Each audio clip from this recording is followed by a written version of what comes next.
Hello mga ka-DDS, kasama po natin si Senate President Coco Pimentel at itatanong na natin sa kanya yung mga sinulat yung katanungan dun sa survey na ginawa natin. Pero bago po yan, hello po Senator. Hello Mocha. Thank you for involving me in your internet presence. Magandang araw po sa lahat. Bilang President po ng PDP Laban, na siyang yung partido po ng ating Pangulo. Ang tanong po ng ating mga ka-DDS ay, kakampi niyo pa rin po ba daw ang ating Pangulo?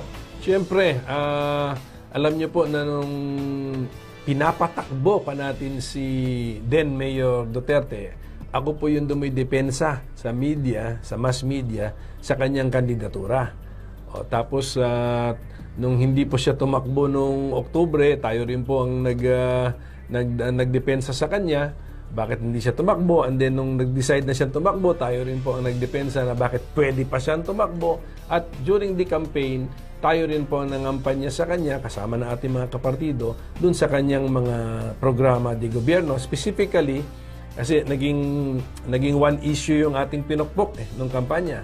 The all-out war against crime, drugs, and corruption. Ayan. Sabi po ng ating mga ka-DDS, kung talagang kakampi niyo daw po ang ating Pangulo, bakit daw po kayo sumasama o nakikialyansa yung mga kilalang kalaban o lumalaban naman daw po sa ating Pangulo na si Senator De Lima, Senator Hontiveros, at yung iba pang mga LP senators. At ito nga po yung tulad na lang daw po nung pagbigay nyo ng madaming chairmanship sa mga LP senators. Anyway, yung chairmanships kasi po, it's a group decision. Hindi rin naman ako magiging Senate President kung hindi ko rin sila kasama. So, yan po yun, naging group of 20 kasi kami dyan Kaya po tayo naging Senate President. Tapos, ang chairmanship, hinati po natin yan sa basis sa expertise on paper ng mga senador. Para naman hindi naman maaksaya. For example, Committee on Justice, ibibigay mo sa non-lawyer, ang mga bills dyan tungkol sa court processes, procedure, hindi bagay. So, ang naibigay ko po yan during the planning of the Senate, napunta po yan sa former Justice Secretary tsaka former Chair ng Human Rights Commission. Kasi ang complete name po ng committee na yan is Committee on Justice and Human Rights. Pagdating naman po dun sa health, si dating PhilHealth kasi si Risa Hontiveros, kaya binigay po natin. So, ganyan po yung pagkahati. For example, tingnan mo yung public order. Ano ang jurisdiction ng public order? Actually, police matters. Pwedeng ang pangalanan niya na Committee on Police Matters. Pero ang pangalan, Committee on Public Order. So, hulaan ninyo sinong perfect na ilagay dyan. Di yung dating chief ng PNP, na si Ping Lacson. So, ganun po yung pagkahati ng committees. Tapos, nagkaroon naman po kami ng parang manifesto o pirmahan na sinusuportahan po namin yung reform or program program of government for change ni President Duterte. At mayroong mga 10 or 11 items po doon. So, pwede siguro merong nagdi-disagree meron silang hindi sila masyadong all-out support sa isa doon, pero at least sa rest of the program of government for change, isumasang-ayon po sila. Bulong-bulungan po kasi yung impeachment. Kay Duterte, kay Pangulong Duterte. Ang tanong po ay, kung nasimulan po ito, mapoprotektahan niyo po ba si Pangulong Duterte? Una sa lahat, yung bulong-bulungan, hindi pa yan umabot sa tenga ko. Wala akong naririnig na ganyan. At huwag kayong mag-alala, kaya nga wala naman ako naririnig na ganyang kwento. And then pangalawa, para makonvict sa impeachment trial, kailangan po ng 16 votes. O yung sabihin nung kailangan, or tignan natin sa negative kasi 24 senators lang yan, kailangan lang ng 9 ang magsasabi na not guilty, hindi ka na po mako-convict. Kasi kung mag-9 ang not guilty, ang maximum number na lang ng guilty ay 15. Kailangan 16. Tandaan niyo po na ang aking alyansa sa Senado na suportado si President Duterte, 20 po kami, 21. So, kailangan mo lang doon ng 9, hindi na po siya makukonvict. Pero ito po pinakamahalaga sa lahat. Itong impeachment process, para lang po maintindihan natin, ay nag-uumpisa po yan sa House of Representatives.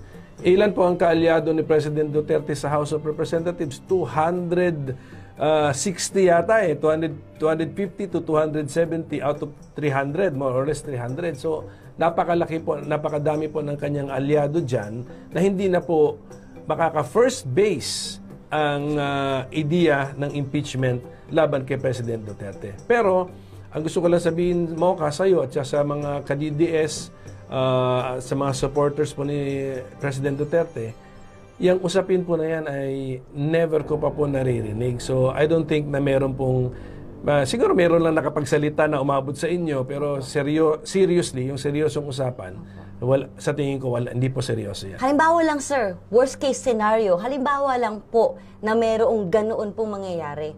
Magpaprotektahan niyo daw po ba ang ating Pangulo? Siyempre po, lalo na kung, kasi una sa lahat, ang impeachment ay trial. There must be evidence. So, hindi lang po pwedeng, dahil sa ayaw nila ang presidente, ipa-impeach na natin yan. So, at this point in time, there is no ground, no reason to impeach him.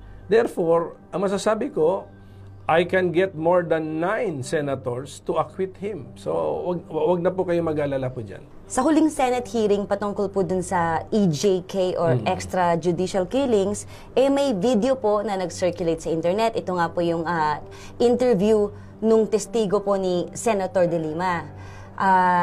Tapos, nung pangalawang Senate hearing, nag-iba po yung sinabi ni De Lima patungkol po dun sa testimony nung witness po, na obvious naman pong binago ni Senator De Lima. Bakit po nakalusot po yun? Hindi, ano na po yan, ang nagpapatakbo po ng hearing yung chairman. Kaya po lahat po yan iba to na sa chairman at political issue na yan laban sa chairman kung bakit sa pagpapatakbo ng kanyang hearing mayroong witness na umiiba ang kwento.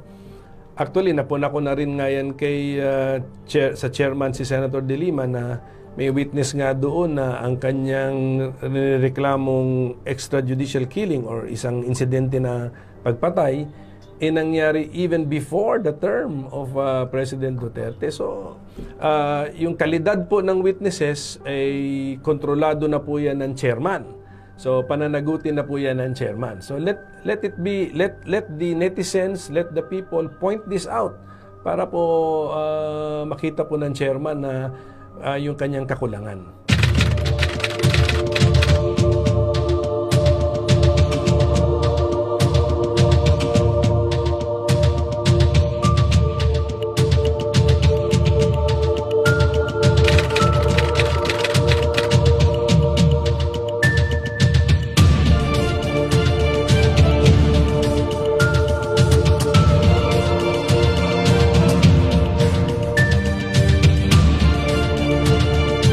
Ang napakagaling, ang napakagwapo po na si Sir Teddy Locsin Jr. Ayun po, ano po ang masasabi nyo sa prostitutes? Ayan, yung bago pong term na ibinabansag sa mga bayarang media. Bago yan, prostitutes. Anong yung tatay ko, yung nagagalit yan, free press publisher, no? Sa mga tinatawag nyo na yung prostitutes, tinatawag niya prostitutes. Tapos yung publisher, tinatawag niya pimp. So, okay, that's nice. Actually, mas polite yan. Pero I'll tell you one thing sa mga prostitutes. They never last long. Hindi yung pinapatay, ha? Pero pwede rin yun. Pero ang ano yun, they don't last long because yung credibility, that is the life of a journalist. Kung mawala mo yan, wala na.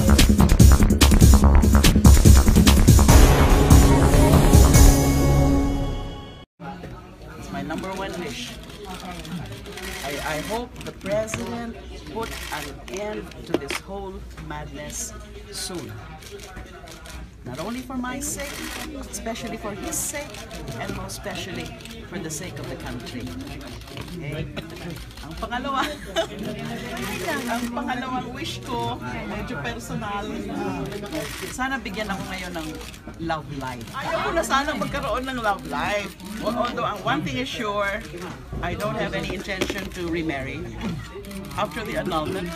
That after the annulment of my marriage, yan ang commitment ko sa sarili ko, commitment ko sa mga anak ko, na I won't remarry anymore. Now, yung love life, ngayon wala akong love life. But iniisip ko nga, with all of the things that I'm going through, kailangan ko siguro ng partner, tulungan naman ako.